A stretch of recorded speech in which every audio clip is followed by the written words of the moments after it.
You're now listening to Sound Talent Media. Check out more shows at soundtalentmedia.com. ABC Mondays.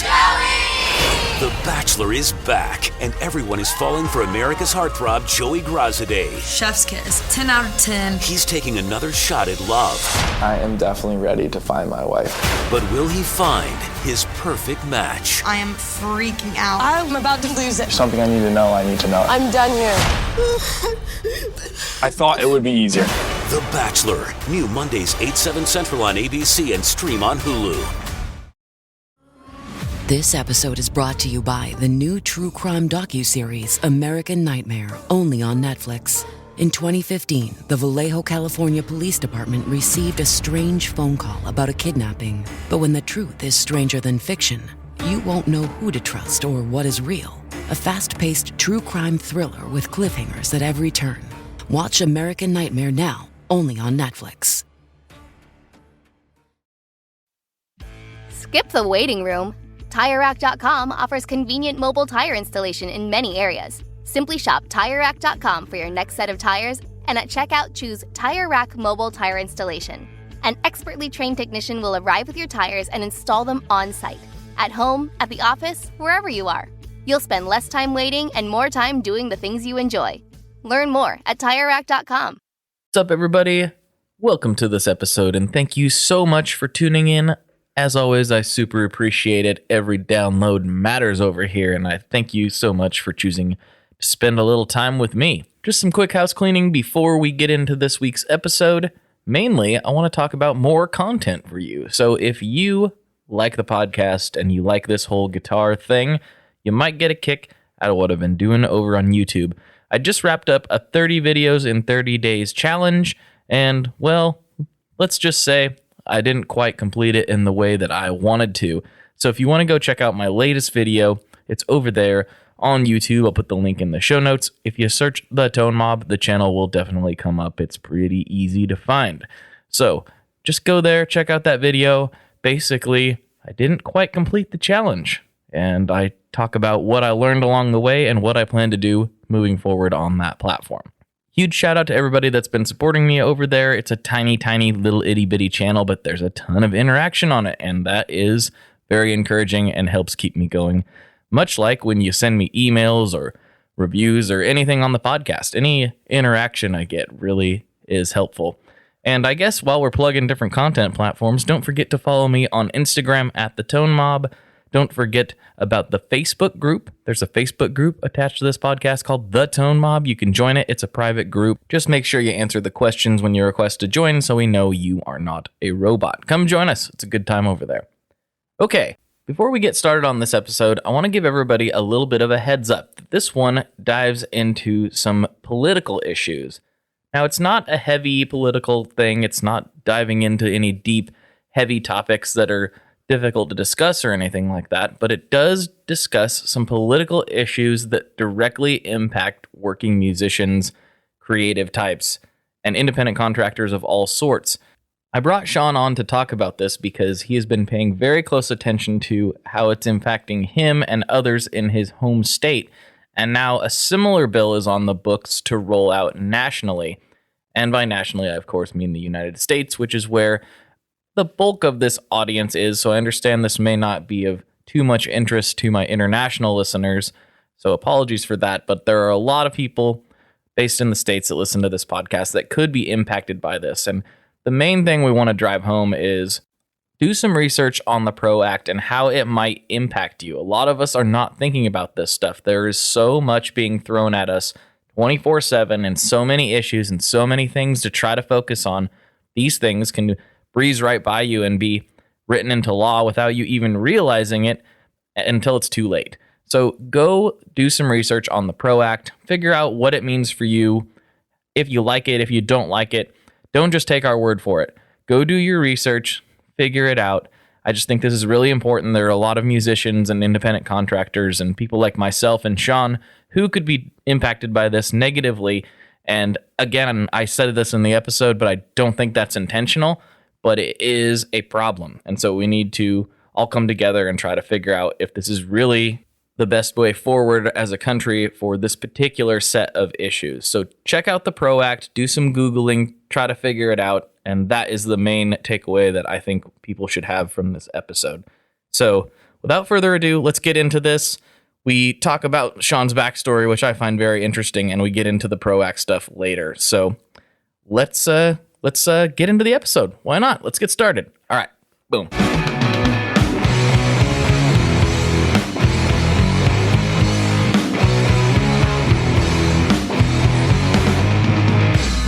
Hello, everyone. Welcome to another episode of the Tone Mob Podcast, the show about guitar stuff occasionally. I'm your host, Blake Weiland, and with me today I have Sean Pierce Johnson from Lots of Things. Yes, he does lots indeed. of things. Indeed, lots of things. How's it going, buddy? Good, man. Good, man. We are way overdue to be doing this, but at the same time, with the topics at hand, it's maybe for the best that it finally took this long to actually happen. So here we are. Perhaps it is. It's weird because, like you say, maybe this is overdue because we've run in the same circles for so many years that you would have thought that this would have happened by now. But, some of the deeper topics we'll get into today, I guess, are my cross to bear for the moment. So I suppose that, timing is everything. And here we are.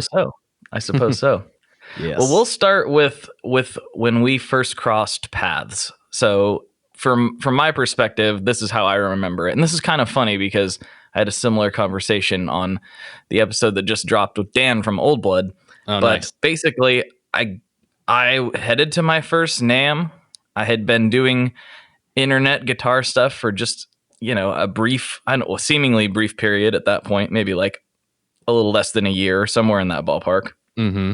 And the very first thing we did, or that me and the dudes with me did, my good friend Jess and Leon, we went to the Old Blood Noise like coffee and riffs meetup. That's we literally landed, we were picked up from the airport, and we drove straight there. Was that the first time that we met and your first NAMM? Mm-hmm. Indeed. Whoa. Okay. I remember that night. That was you continue your story, but I'm flashing back to that, and that was a rough weekend. I mean, I did all right, but I don't know. It was a fun time. I had a good time. It was interesting because I was just like, okay, here's all these people that I don't really know. Like, I've talked to a handful of them here and there. I think the podcast had just barely started, and the whole coffee and riffs thing, I was one of the first people to like play a part, and they originally were like, play in whatever key and we're going to like layer on top of it. So I just did some like really dumb, like droney things, and and I figured like people would play over it, and that's not really what happened. No, it's not. So my clip's really boring. It's just me just wow. But this is why I remember you so well, because this is the first time I ever heard anything from you. You got up to do your part, and I was like, whoa, what is this? This is wild. Like, aww. And it ended up being my favorite of the night. And it was really, really cool. And that's what stands out from my memory of meeting you for the very first time. That and you, and I don't know if she was your wife at the time or not, because this was years ago, but you guys were like, you're from Portland and you seem normal. Oh yes, that's awesome, man. Well, first off, that's my memory. That's anyway. Great. It that makes me feel really good because it was for me that weekend. I do remember that night, and it was a lot of fun, but it was such a rough weekend. And yeah, she was my wife at the time, so my wife, she was. Boy, 2015 into 2016 was a hell of a time, man. My house had been flooded on Halloween night, so like 90% of the house that I'm living in right now was completely destroyed. And we were staying up in LA, and we had just gotten back from a trip to Pennsylvania because sadly my father-in-law had passed away earlier in the month, right before NAMM. And we spent, 30 some odd hours trying to get from Pennsylvania to back to LAX. It was a whirlwind travel. It was a whirlwind weekend. It was my first weekend working as artist relations rep for New Neighbor Audio back then. And I was trying to do all this outreach stuff. I was demonstrating. I was going here, there, and everywhere. And that was really the only opportunity I got to just have this total reckless abandon moment with the guitar and some pedals and just have a ball. And the fact that people responding it and the fact that this is your first memory and it still sticks with you is really, really amazing to me. Because I had a lot of fun doing that. I just got to say, screw it. It's time to, F some shiz up. So it was really cool. And it's even cooler because it was recorded. So like, yes, I went back and watched it several times. I'm like, yep, this is as cool as I remember it. So I'll put the link in the show notes for everybody to go check that out. But it was a good time. It was a really good time. It was a good time. I met that was one of my first weekends of really feeling like I really could belong in this business. And I had been trying to work in it and make a living in it for 5 years at that point, but met so many great people I'm still in contact with today, people that I'm still doing business with today. So it's pretty awesome. I still felt like a little bit of a fish out of water at that point, even up until when we left. I still was like, I don't know if I belong here. It wasn't until my second year going to NAMM that I really started feeling like, okay, I'm part of this thing now. At first, I was still very much like, I feel like I'm wedging myself into somewhere where I'm not that I wasn't wanted. It was very welcoming, but it was like where I don't necessarily belong. Right. Yeah. It was very strange. You're definitely not wrong in your assumptions and your experience, because I had very much the same experience. And that's me even saying with my first year going to NAMM, actually working at a booth. NAMM is just one of these things that when it's your first year, ironically us talking about it, and there's not going to be one in January, this coming January, but it's one of those shows, and our industry is such that the way that our industry chooses to congregate, it's sensory overload in the purest definition of the phrase. You are bombarded by visual and aural phenomena and different people from different walks of life from countries all over the planet. And at the end of the day, this one thing brings us all together, but it is a total mind-melting experience that the first time you're there, you have a plan. That plan goes out the window the minute you walk into the convention center. You just you're not going to be able to do what you thought you were going to do. And so it takes a good couple of years for you to really get a groove, and it takes a couple of years for you to actually start to network with these people that you meet and get into these circles, to the point where, maybe your third year down the road, it doesn't matter who you are. You've probably met people a fair few times, talked online a bunch, and a handshake just isn't good enough. It's hugs all around.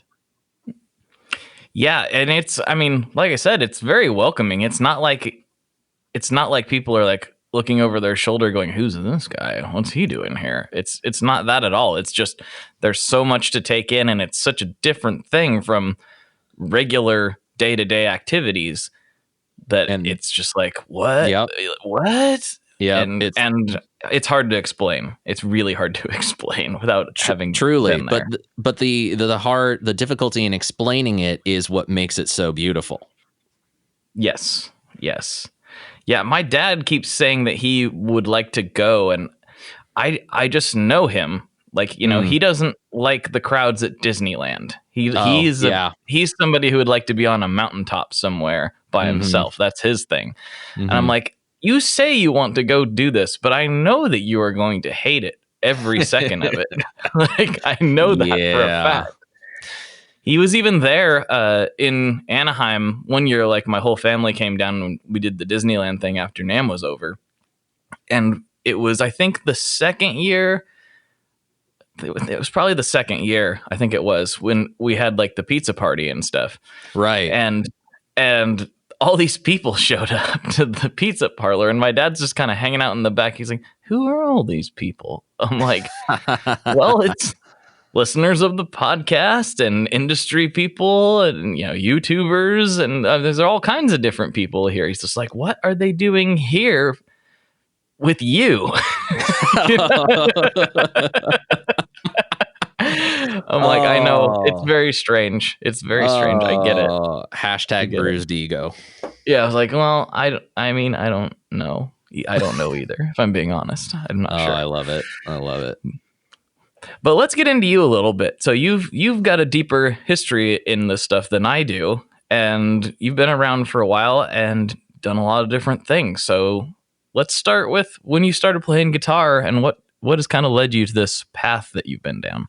Sure. I've told this story before, but I have no problems telling it again. I started playing guitar at the age of 11, and the reason I did is twofold. It was Jimi Hendrix and it was Hulk Hogan. I grew up a huge professional wrestling fan and remain a professional wrestling fan to this day. So much so in this pandemic era, I've started my own wrestling podcast, but that's completely separate from the story. At the time, Hulk had turned heel. He's a bad guy for those who don't know the lingo. And he was using Voodoo Child as his ring entrance music. And I'd just be watching the TV and just like, oh my God, this is the coolest song ever. What is this? I have no idea. And at the time, you couldn't get the music that was on wrestling. No CDs were really available of it. And then all of a sudden, one day, my dad's driving me to school, and there on the stereo, blaring it loud, is I hear the riff. I'm like, Dad, where did you get Hulk Hogan's song? And he turns to me, he's like, son, this is Jimi Hendrix. And we were just listening to the song on the way to school that morning, just on repeat. And that combined with the fact of, that was the heyday of TRL on MTV, and rock music videos were actually being played at the time. I was getting exposed to all this different kinds of heavy metal, like nu metal, obviously, for that era. But there was something attractive about all those ingredients coming together and really starting with Voodoo Child. And so I started lessons at age 11. Fast forward to age 14, I'm playing in front of an audience for the first time on stage, and that was my epiphany. That was my come to Jesus moment, I guess I could say. Of, yep, this is what I want to do for the rest of my life. Me and this guitar are going to find a way in the world together and do something. And I had to fight for that throughout high school. I went to a fairly prim and proper private school in the Valley that really wanted every student to go to a 4-year university. And that just wasn't the path that I saw for myself. I found myself at the Musicians Institute in Hollywood, California, of course, where, a lot of famous folks have gone and come out of and made successful careers. Fellow YouTuber Pete Thorne being one of them, Shredmaster Paul Gilbert being another, who was both of them big inspirations to me. I spent 3 years there, doing the guitar program, the music business program, and the audio engineering program, just trying to absorb as much stuff as I possibly could, because I wanted it. I wanted to know more, and that experience gave me the knowledge of the instrument, how to make a record, how to market a record, how to network within this business, how to be a person in the music business, essentially. And it gave me a relationship with a woman who eventually became my wife.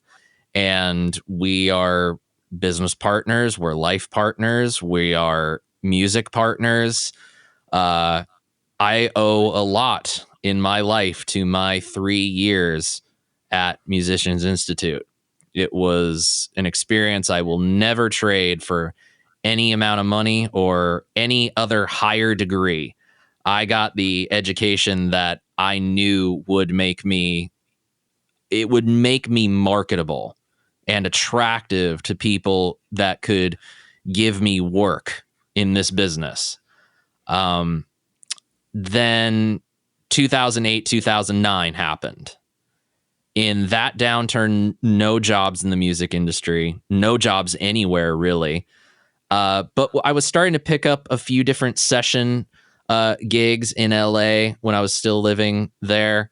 I worked with a hip hop producer from time to time up there, which was a really intense learning experience because I did not grow up listening to hip hop. I did not really like hip hop that much, but he gave me a lot of creative freedom to try out new things on the instrument, but he was also open enough to listen to my ideas of what a guitar part could be within the context of his music.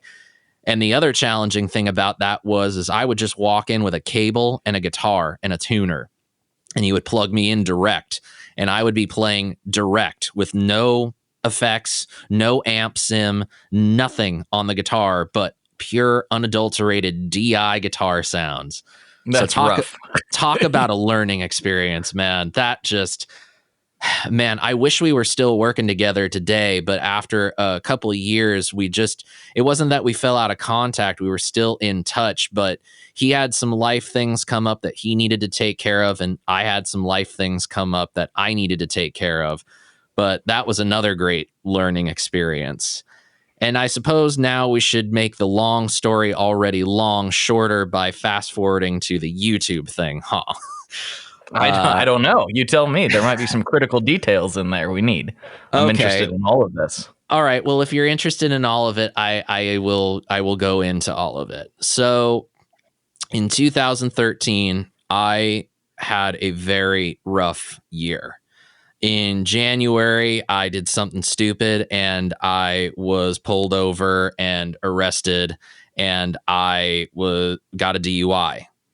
That period of time was a really, really dark period for me because it was a lot of societal, familial, and, professional woes combining with this very intense experience, wondering, what am I doing with my life? Why did this happen to me? Why did I let it happen? Why could I have been so stupid? Am I going to be able to recover from this? But the amazing thing about the experience is I spent a lot of time just meditating and, praying about it and being with my guitar. And the happiest moments of that dark period for me were spent with the instrument. And it was through that period that I realized that because I had gotten so ingrained in this, get a job, work 30 to 40 hours a week, you have your one day of rehearsal, you book your gig, and you play maybe one gig every 2 months.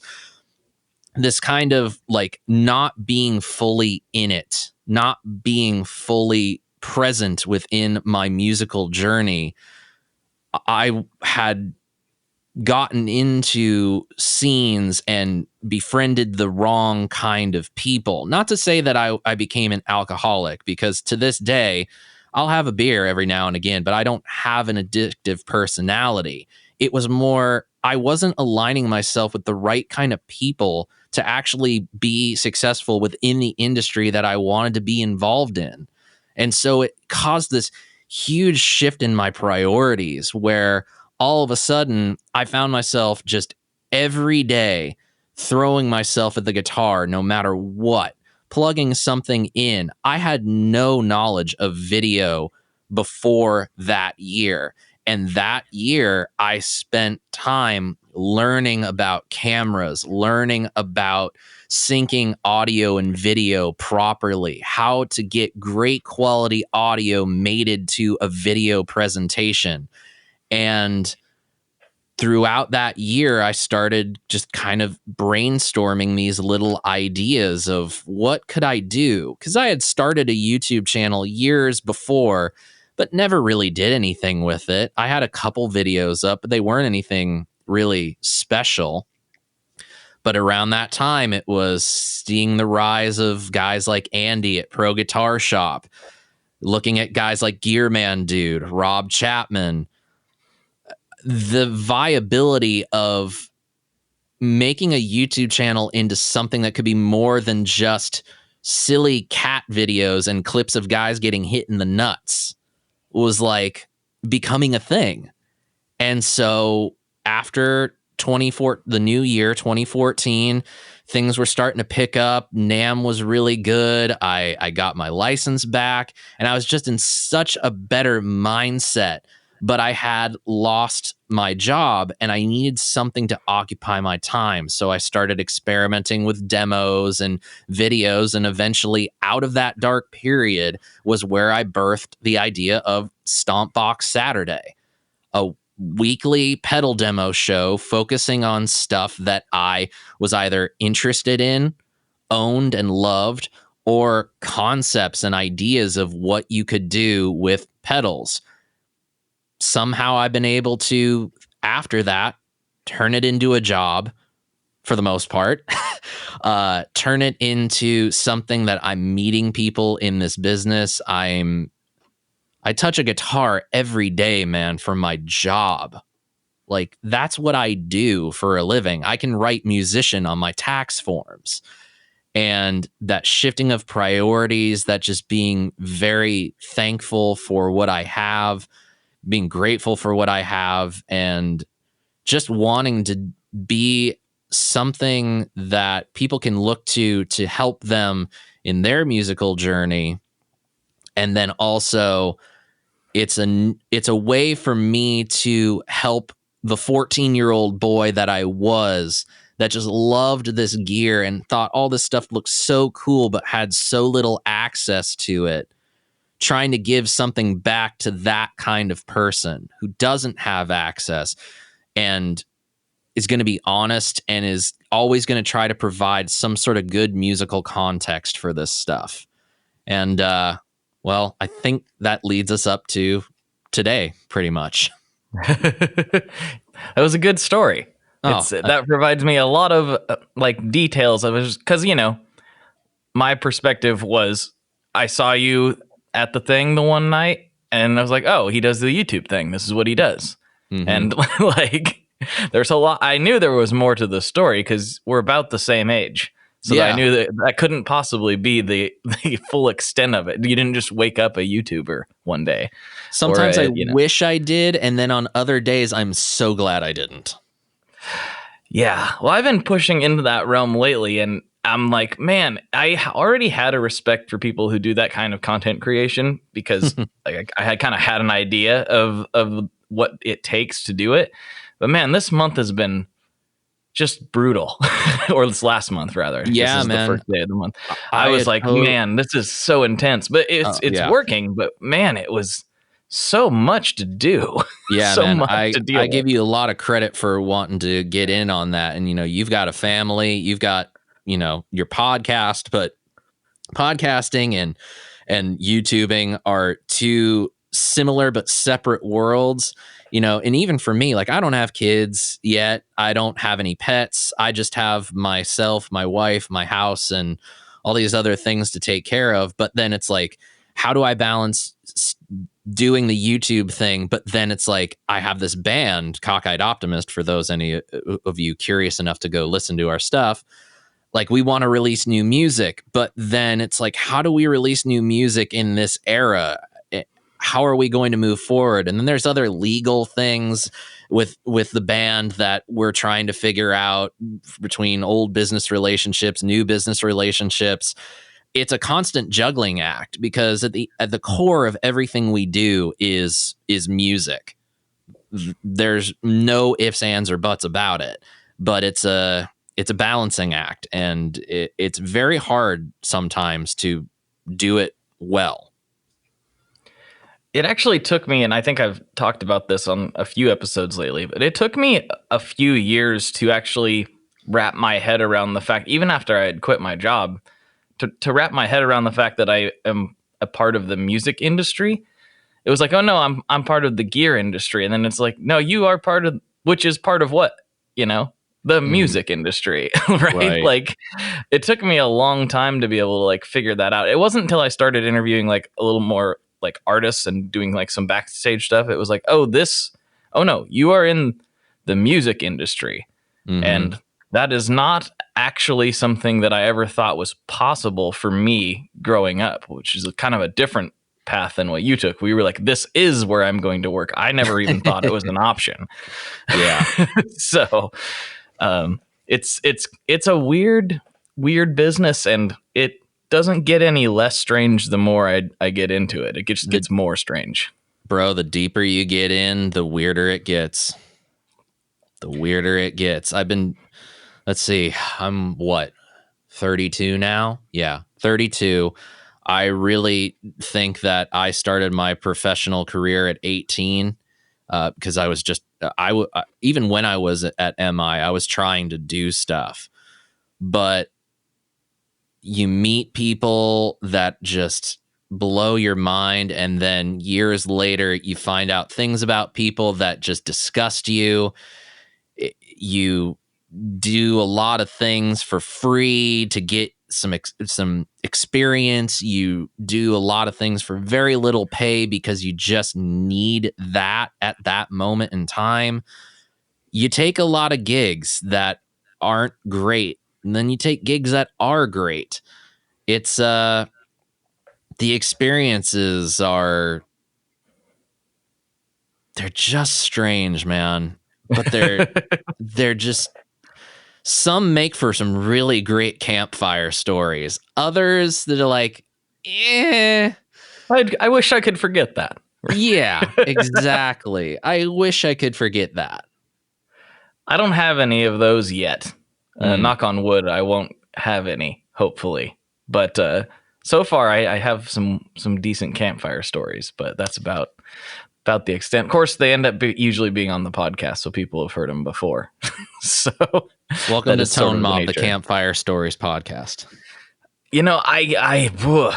I've wrestled with this show for the last few years, not in like changing the format or anything like that, more in the managing expectations of what new listeners are going to experience. Because in the very early stages, that makes more sense.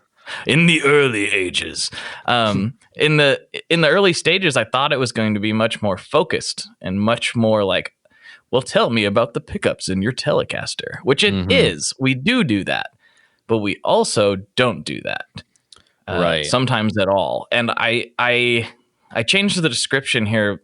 I don't know, probably like 3 or 4 months ago, to something that I feel like is a lot more accurate, but I wonder how many people have tuned in like, I can't wait to listen to this Guitar Gear podcast. And it's like, why are they talking about aliens? Like, what's going on right now? Why are they talking about Batman or Hulk Hogan or whatever? And so I don't want to change that. I don't want to change how I do the show, but it is a bit of a struggle when people think they're tuning into a guitar only podcast. And I don't really know what to do about it. I don't feel like I can change the name. It's kind of a thing at this point.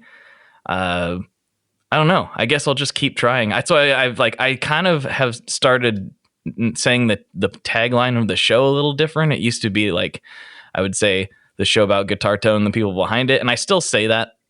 But sometimes when I know we're going to get into other subjects like this one, I do the other thing where I say, we talk about guitars sometimes. So this is definitely one of those sometimes episodes.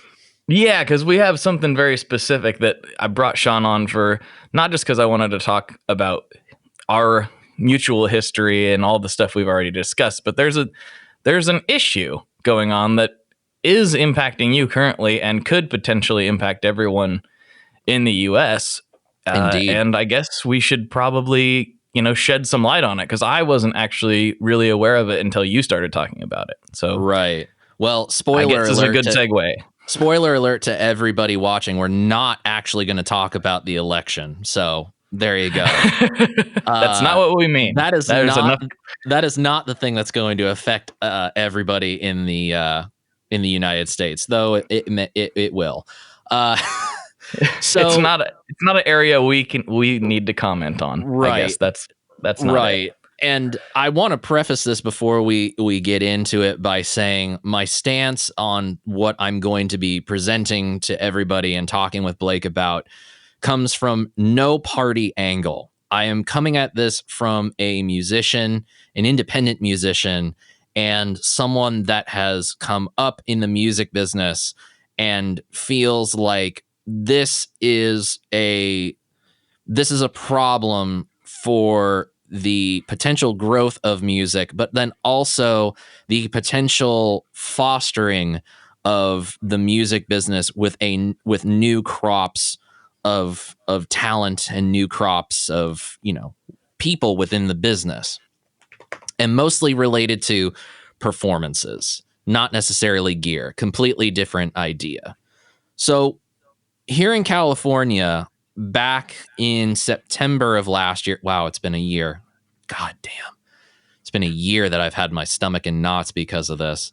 Last September, an assembly bill was signed into law by our governor, Gavin Newsom, called Assembly Bill 5. And Assembly Bill 5, shortened to AB5, is basically a piece of legislation presented by the California Assembly and signed into law that redefines how companies look at the worker, independent contractor, contractee relationship, basically setting new rules and regulations for how a company can hire independent contractors.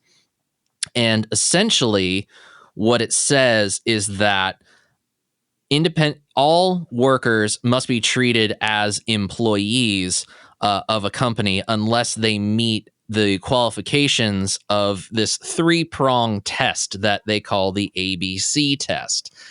And the basic way that I can sum up the ABC test is this. A worker, so let's just say a guitar player, since we're guitar players here. A guitar player must be treated as an employee of a hiring entity unless they are the following. The guitar player is able to control their own time and working arrangements. That the guitar player is doing a service that is outside the hiring entity's line of business, because it has to meet all three, the guitar player regularly performs the same type of service for other businesses. So why is that concerning for us as musicians?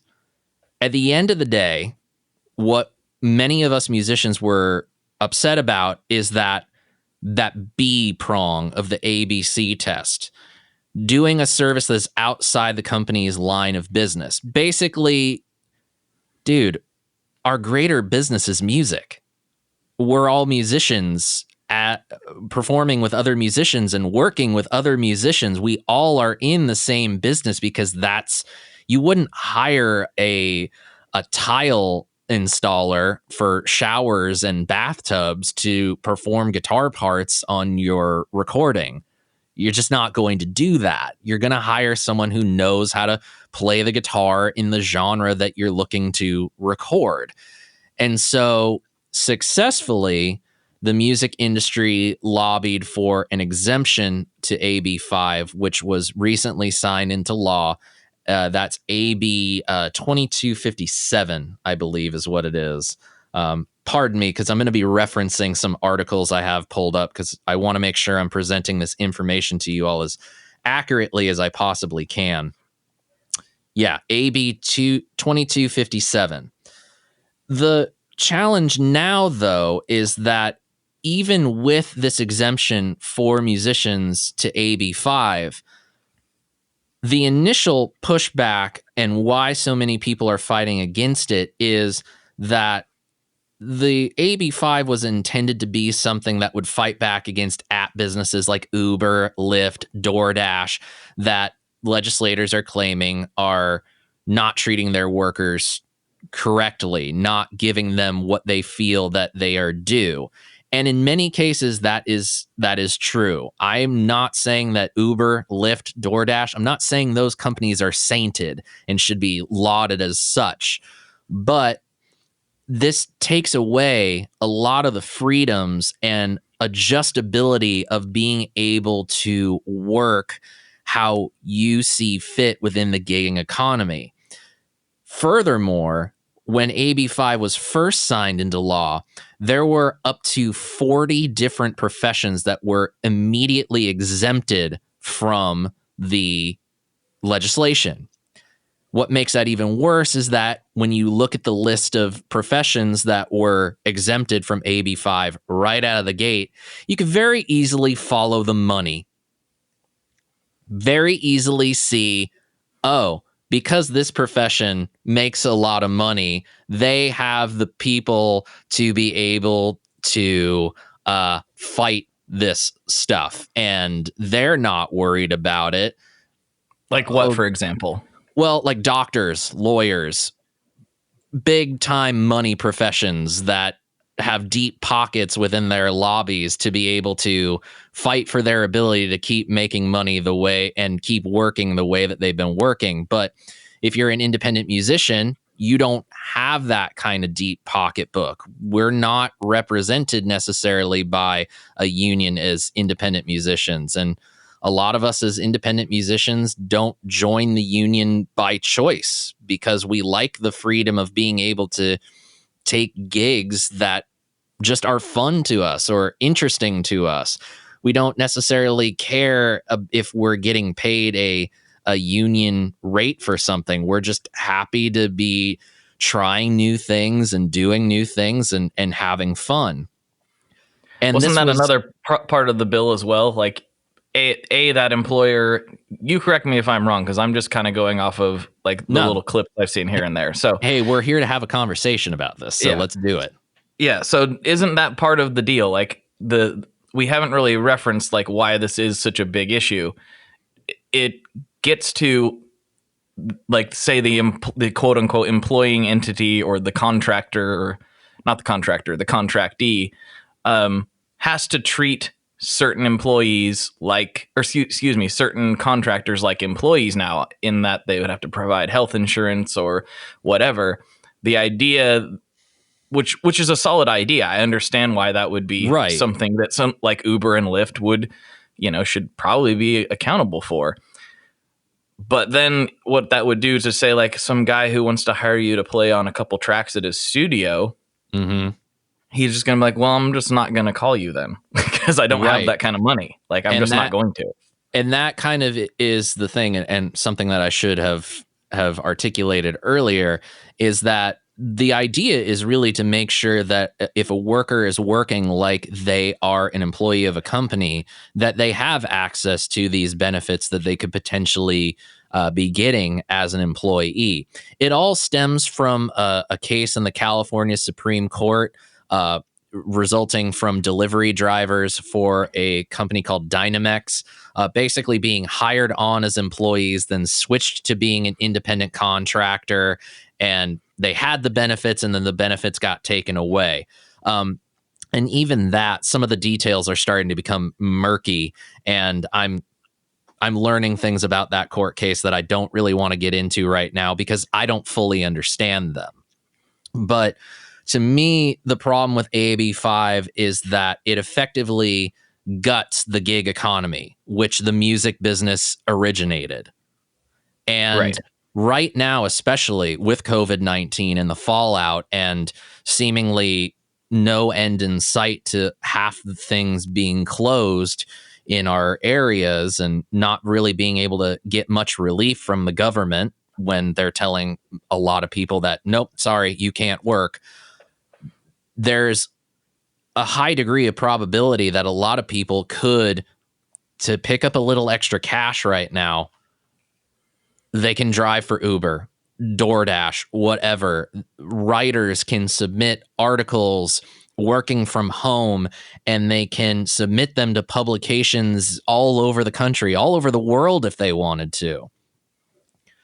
It started out just with this, it's taking one situation where one type of worker was exploited and trying to apply that situation to the entire basis of a contractor relationship with a company. And having worked in this business for 12 years of my life, 12 to 15 years of my life, I can honestly tell you that I have never once in this business felt like I have felt treated unfairly, but I have always taken gigs that if the gigs were taken for free, I took it as it's a learning experience. If I got paid a small amount for the gig, it was kind of like, well, it's a small gig. Like, how much do I really think I'm going to get paid? But more recently, with a lot of my YouTube stuff, just as well as I do, we work with gear companies on a regular basis, and we work with all of them. It's a reciprocal relationship. It's symbiotic. We quote them a rate. If that's good for them, they pay us. If it's too high of a rate for them, they hit us back with a counter offer. We negotiate. But at the end of the day, reciprocal. It's all a work in process, and it's all about the relationship. To me, what a lot of this does is it kills that ability for workers and companies and service providers to communicate. And it creates a really gray area where, full stop, one of the exemptions under the original AB5 was for marketing professionals. Well, Sean decided to make some new business cards for himself before the 2020 NAMM show. And if you happen to receive one of those business cards from Sean, it says digital content marketing. I'm a guitar player, but this YouTube stuff that I do is viewed by many companies as marketing tools. So I just decided, hey, you know what? My material that I create in video and visual form is marketing content. So I'm a digital marketing provider. And although that's not a gross overreach and loophole, it's still a loophole that I had to take advantage of to make sure that I was covered. Now with the exemptions, it's a little easier, but it's still not right, because there's a lot now under this new exemption that musicians have gotten. There's, new rules that we have to contend with that really, to me, still outline that nobody in the legislature really took into consideration a lot of the things that many independent musicians were voicing their concerns about. There's caps on like studio musicians that don't have any sort of say in getting royalties off a sound recording, have to be treated as employees in order to be paid like normal wages and overtime wages. It's like, dude, we work in recording studios sometimes 12 to 16-hour days, and we do not give a rat's how long it takes to get the record right. We do it because we love it. We do it because that is what the song and the record demands. We put in long hours. We work weird hours. We do not live within the same 9 to 5 world that the majority of the world works in. Sometimes we work 12 a.m. to 9 a.m. and go to sleep at 11 a.m. Sometimes we work 6 p.m. to 11 p.m. and get nothing done, take 2 hours of a break, and then come back for more. Some days we're not stopping working, but it's just because you can't apply this kind of idea to an art form. You cannot place this ruling to a business that is solely reliant on people's creativity. It goes to the argument of art versus commerce. Like, how do you make money off of art? And it blows your mind. I'm sorry, I'm getting a little hot right now with this I So did let's more. back up a little bit. So there's Yeah. there's a couple things I think that we haven't really talked about fully. Let's go ahead. Yeah. So we talked about like what triggers this, like what qualifies somebody in accordance with AB5, what qualifies somebody as an employee. But we haven't really discussed exactly what that fully means. So we've talked about it potentially meaning benefits or overtime, but isn't there another prong to it involving unions, if I'm not mistaken?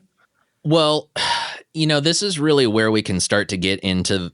This is where we can get into weeds as to the union aspect of it, because there's a lot of.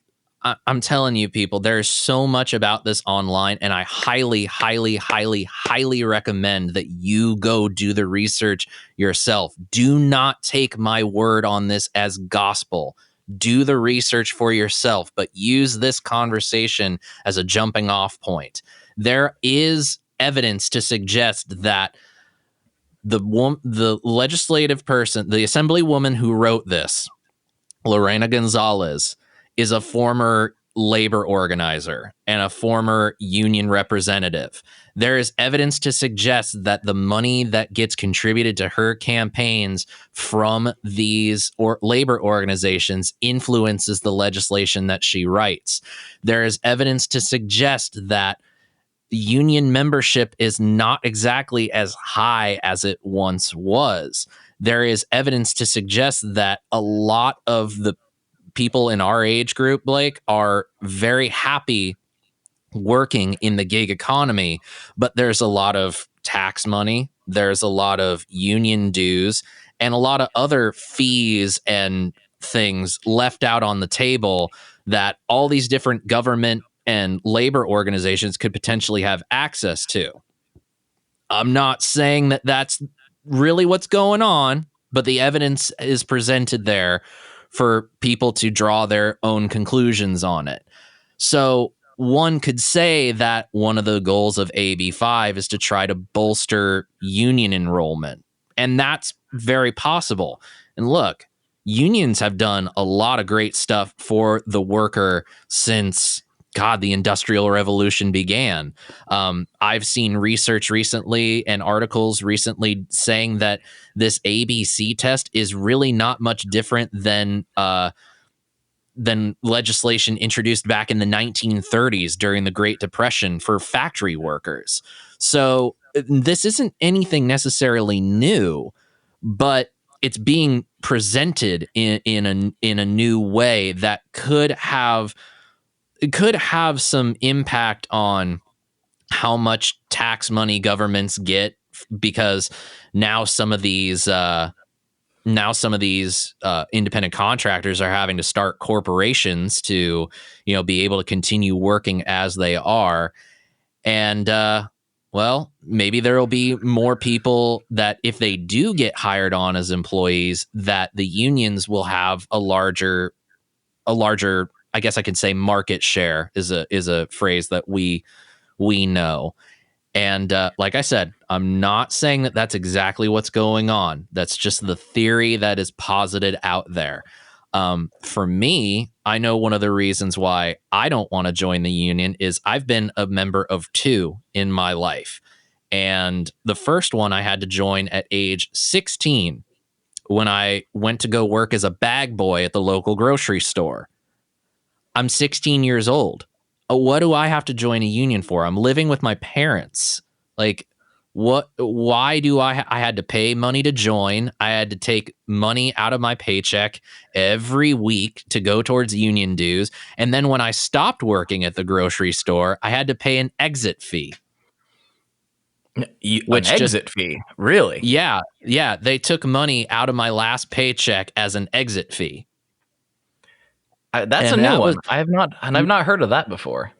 I've talked to so many people about that, and the response is always the same. How did that happen? I have no idea. I was 16 years old. I didn't know how this stuff worked. And then the second union I was a part of, it's like, cool, we get like I worked at a theme park. We got free meals provided for us, which was awesome because the theme park's catering was actually pretty good. So there were definitely some good things, and it makes sure that you get, your proper wages. It makes sure that you get paid time and a half overtime. Holiday pay is double your normal rate. There are good things that unions do, but in terms of how I run my business, I just enjoy the ability to set my fee and set my rate and all that stuff. And I feel pretty good about it. I don't ever feel like I've been taken advantage of as far as doing the gear work has been concerned. But what I think we really need to touch on before we really, really get out of the realm of this is what really is the potential impact for the rest of the country and not just in California. What a lot of people don't know, and I actually shout outs to Andrew and Emily over at the Get Offset podcast, because this was one of the first places that I got to talk about this with them. The ABC test is presently in a piece of legislation called the Protect the Right to Organize Act, also known as the PRO Act. I believe it passed the House of Representatives and is being stalled in the Senate at the moment. And that ABC test, with all of its potential to confuse what constitutes an independent contractor or an employee, and has caused so many businesses in California to either leave California or just fight for exemptions to this ABC test, is not verbatim taken from AB5, but with a few different changes in the language, it's all there in the PRO Act, and there will be no exemptions to that. So at the state level, you have exemptions, but at the federal, you would have no exemptions. So this is one of those things where we find ourselves between a rock and a hard place. We're in an election year. The political landscape is polarizing. You have to pick a side, or you're on nobody's side. You can't have a balanced view of politics in this country, it seems. But for me, a lot of this legislation is being written by the Democratic Party, a party that says that it is all for the people. That's the rhetoric that they love to tout these days, and that the Republican Party is all about the rich people and all about the super wealthy and protecting them and giving them all this stuff. In California, our most vocal allies against AB5 and ones fighting to protect a person's right to be able to earn a living as they see fit within the realm of legalities, of course, are all Republicans. And so you're left with this very confusing thing, because watch the TV. You can draw your own conclusions about, politicians and whatnot. But these kind of things make for strange bedfellows, man. It just blows my mind that we're at this situation right now between AB5, the PRO Act, COVID, the election coming up. I don't want to make this a politics podcast, because God knows I hate it. But, I just want everybody listening to understand that this legislation and the potential ramifications for it has nothing to do with whether or not you're a Republican or a Democrat. It has to do with whether or not you have the ability to work and earn a living as you always have been able to. I've had to modify the way that I communicate and present myself to companies in order to comply with this, in order to do things that I was able to do last year at this time. And if we don't have any kind of exemption to be able to work as the music business as we always have, even now with our exemption, we still have rules that just don't make that much sense within the greater sense of, within the greater picture of the music industry.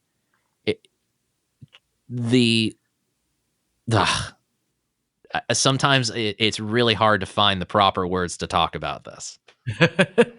Well, this is kind of my viewpoint on the whole thing. I think it could be framed as, something that was put in with somewhat malicious intent by some people. I think some people would like to frame it with that in mind.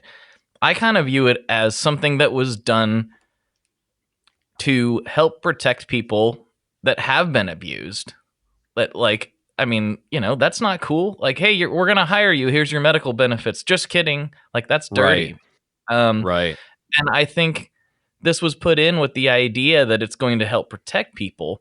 But like government generally does, it's painted with this big, broad brush that didn't account for all of the nuances and all the different details of people's situations. Exactly. And I think that's what's happened, and what that's what government loves to do. And like I said, I think it is easy to frame it as like, oh, this is a nefarious attempt by so-and-so to subvert this or subvert. Like, that's what the 2020 rhetoric would be on either side of the equation, right? But I think what's really going on is just what government does is they overstep their boundaries, and then they have to backpedal to try to actually fix the mistake they've made. I do think something like this needs introduced in some way or fashion, but it needs to account for different people's situations. Yeah, and that's really what you just said hits the nail on the head. It's the wide, grand, sweeping declaration that says that all professions as an independent contractor must be governed this way. And it's like, hi, I'm not an Uber driver. Hi, I'm not I'm not a journalist. I'm a musician. And every business has a different way of operating with its employees and its contractors. It's very possible that, let's just use an example of a company that we both love, Chase Bliss Audio, because we both get stuff from Joel, and Joel is amazing to us, and we both love Joel. By the way, I haven't watched the CXM 1978 video. That's going to be the thing that I do after we get done with this. This podcast Joel brought to you by Chase Bliss Audio, by the way. There you go. There. Love it. Love you, Joel. Thanks for the preamp. I love it. So Joel hires us to make video content. Joel hires me to make video content related to his newest release. Joel sends you monetary help as a sponsor of your podcast. Even within these two realms, we have very different business relationships with Joel. Very different relationships with the company. I provide one aspect of content. He provides another sort of relationship with you. We each have different ways of reciprocating the relationship. We can't necessarily, because we're two individuals with two different types of content, apply the same governance of the relationship. Even at that most basic level, we can't have a sweeping declaration of everything. And I will say, I do not work with every pedal company that I work with the same way. Everything is constantly evolving, and everything is changing on a weekly basis. Some companies, they pay me to make a video for them. Great thing about it is they let me say whatever I want about the stuff, and that is awesome. Then I work with another company that pays me to do something very demonstration, talk about the features, play the sounds, and that's it. No opinion, just presentation. Other companies don't pay me money, but I get product in return. And that's fine. I am okay with this ability to do that. I don't need the government to tell me that Joel needs to give me health insurance. It's like, I get one pedal from him maybe a year. Why would he do that? I'm not there on a daily basis. Well, and for me, and with different companies, like you said, different things, different relationships, different situations. I've got sponsors of the podcast. That's a thing. But I also have companies that I work directly with, on retainer as a consultant for. Right. Sometimes I'm talking with them about marketing. Sometimes it's product development. So then am I exempt for one conversation, but not the other? Right. Like it gets really murky really fast. And I am not an employee of any of these people, but I become an integral part of their company in a different way. If I wanted the health insurance from them, I would have already negotiated that. We would have already figured that out. And by the way, on the subject of health insurance, Obama, thanks for Obamacare, because we get great health coverage through the Affordable Care Act. Just saying,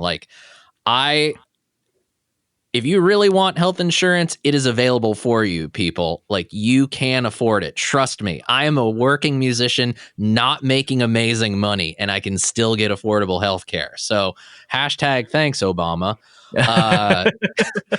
But and we mean it this time. Yeah, and I really do mean it this time. My health insurance is fantastic. But it's dude, when you are your own boss, you have so much freedom to decide. Like today, I woke up at 9:30 a.m., couldn't sleep anymore, started looking up some stuff on all this stuff to, kind of remember certain details, look up some new details and prep for this conversation. I probably won't be starting actual work until maybe 3 p.m. today. I have a live stream later on my YouTube channel that I'm going to be doing, and I'll probably actually quote unquote work maybe a total of 4 hours today. But tomorrow could very well be a 10-hour day. But you know what, man? I love it. It is the schedule for me. It's a bit of a pirate lifestyle in a way. There's a lot of adventure in it, but there's also a lot of wounds as well. But I wouldn't trade it for anything. And that is why I am so adamant about this not being a thing for everyone. We should not, whether at the local, state, or federal level, no government should be telling every single business how to handle its relationships with its workers. There should be regulations for how an employee is expected to be treated, but there needs to be better education on what it really means to be an independent contractor. Because people, when you're an independent contractor, you're self-employed. You are your own boss. And guess what you can do as your own boss? Do many of the things that the employer does and the employee can't. So write off your gas mileage. You know how much I write off a lot of money related to guitar strings, guitar picks, and other guitar related stuff on my taxes every year because that's my business. There's a lot of things that you can do as your own boss, being self-employed, that I wouldn't be able to do if I was hired on somebody's payroll. And unfortunately, one of the fallouts of AB5 is that they thought people are going to get hired as employees. This is going to be great. And they're probably hoping for the same thing with the PRO Act. Instead, in California, people's jobs got cut. People lost work that they'd been doing for years and loved. One website that even wrote a glowing endorsement for AB5. When it went into effect, it cut half its writing staff, and 200 some odd people lost their jobs as independent writers. That's, yeah. The intended consequence did not necessarily happen. And what we are left with now is, especially with the pandemic going on, trying to recover from it.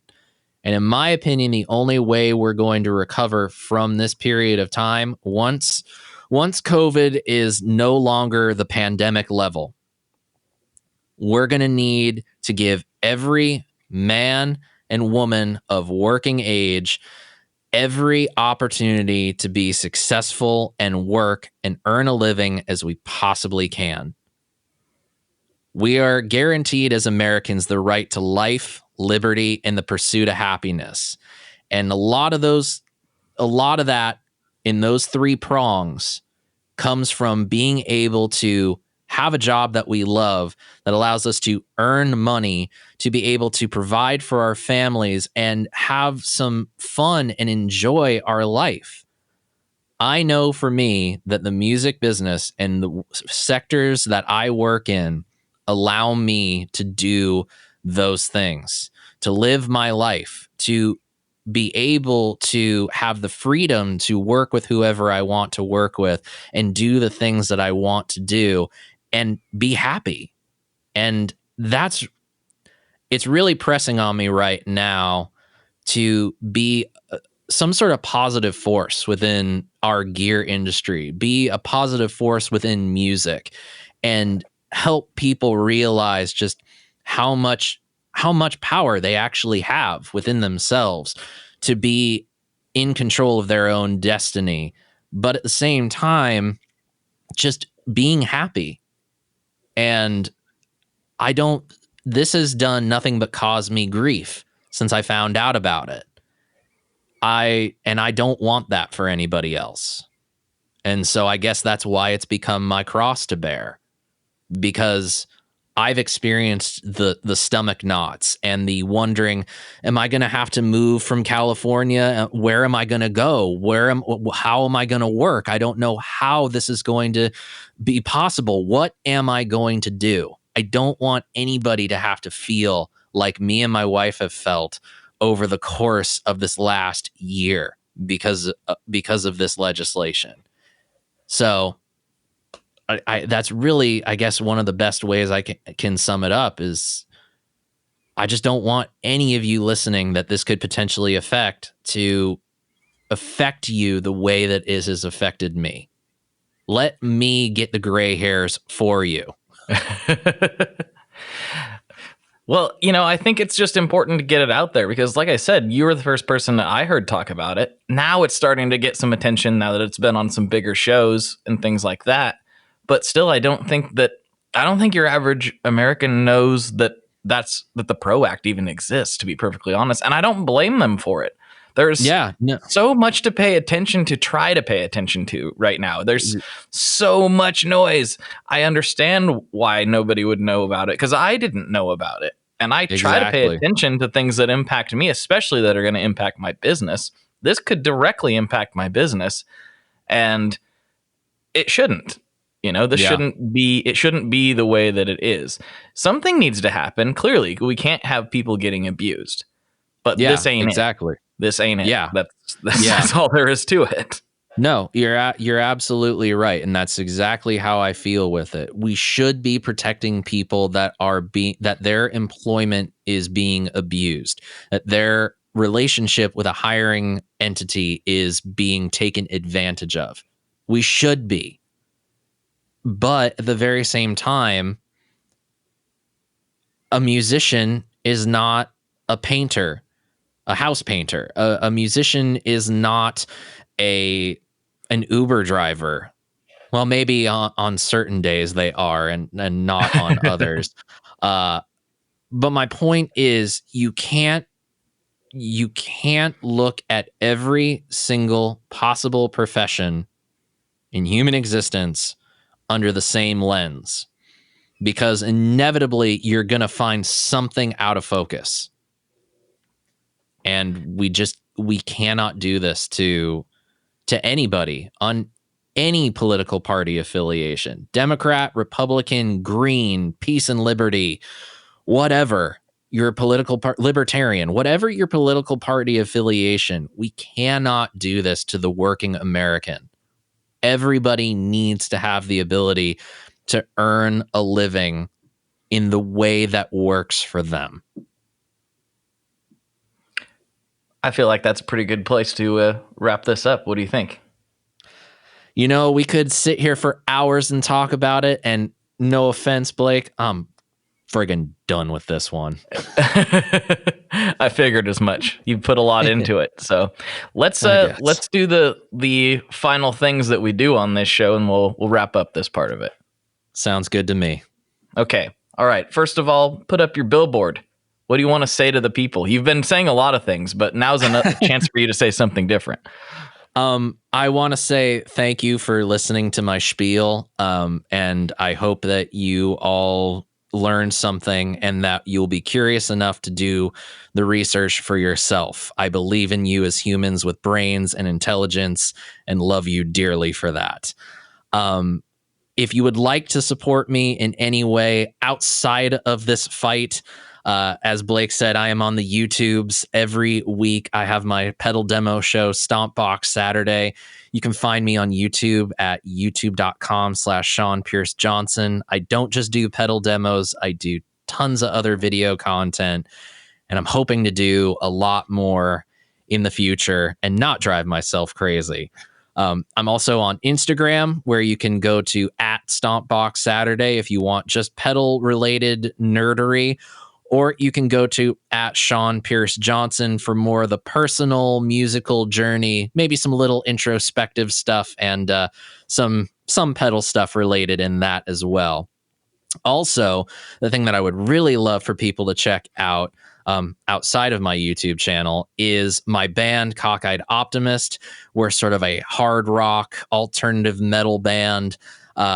We are on Spotify. We're on Apple Music, YouTube, Instagram, all the places. We've got new songs up on Spotify right now. You can also get some downloads from us. So check out our website, cockedoptimist.net, and that should be the hub for all the good things. Other than that, I think that's really all I need people to know and where I want them to go. All right. Perfect. Okay. So here we go. We got our classic questions to wrap this thing up. All right. What's your favorite Boss pedal? Ooh. Well, I'm going to go with my current favorite Boss pedal, even though I have two. So I'll just say the two. My old favorite was my OC2 Octaver, not the OC2 Octave, the OC2 Octaver. But my current favorite is my Super Phaser, which I got last year, and it's everything I could have hoped for. It's a Super Phaser. Hey man, growing up on Incubus, that Super Phaser, Mike Einziger had two of them on his board, and there was a reason.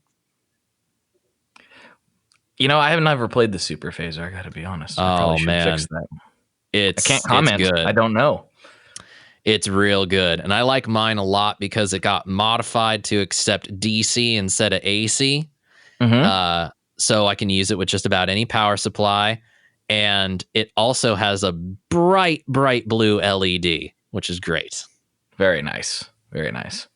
Okay, as if we didn't talk about anything, well, I don't know. I really don't feel like what we talked about was all that controversial, actually. I'm sure somebody will make it controversial somehow. But of course, it's the internet after all.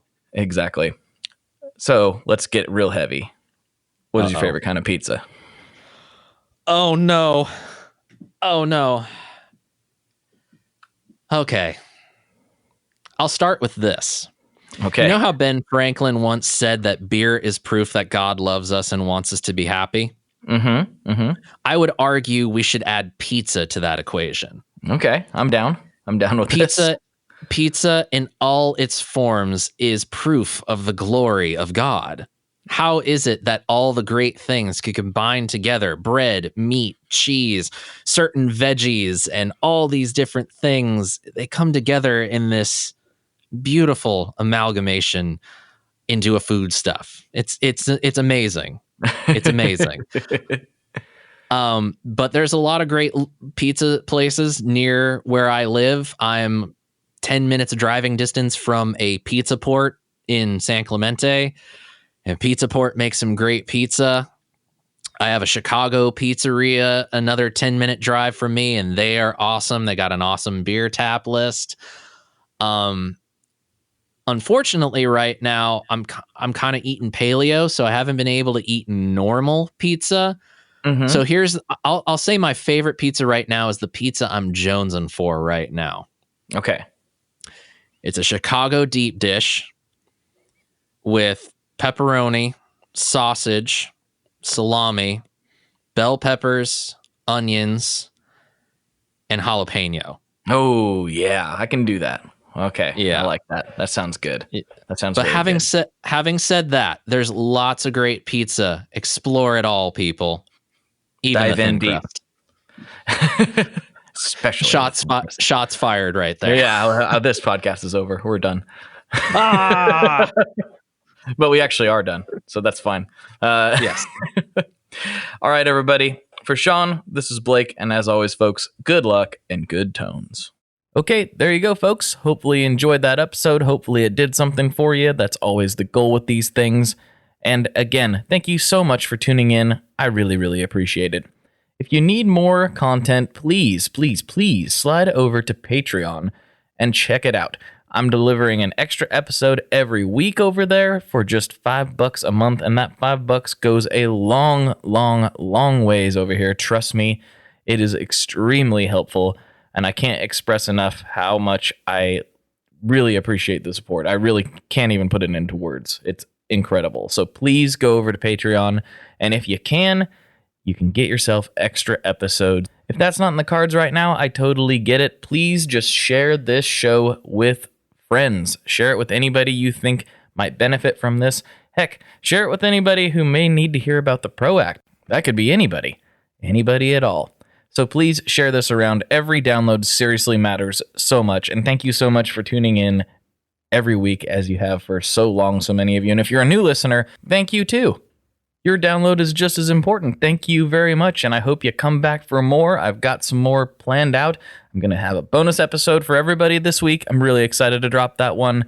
And yeah, until next time, I think I'm just going to sign off. Take care of each other. Bye.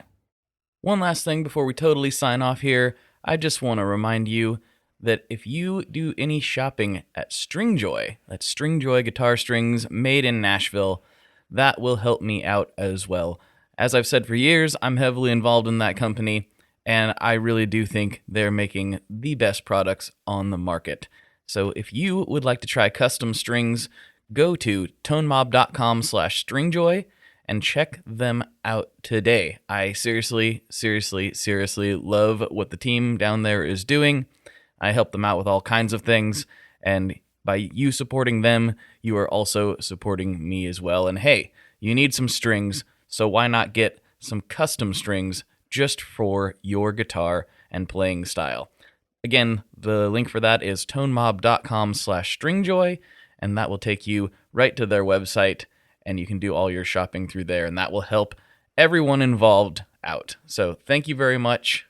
Talk to you next time. We are brought to you by the wonderful folks at Gun Street Wiring Shop. Yes, Gun Street Wiring Shop. I've talked about them before. I used to say based out of Bend, Oregon, but guess what? Sean moved to my neck of the woods. Sean's in Portland.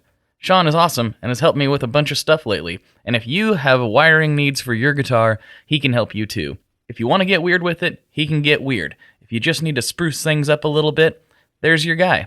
He takes all the guesswork out of doing your guitar wiring, and he makes it simple, and his customer service is top-notch, and I can't say enough good things about Gun Street as a company. I really respect Sean and what he's all about, and the product is top-notch. I've got 3 different guitars that now have Gun Street harnesses in them, and I could not be happier. So go to gunstreetwiringshop.com and check them out.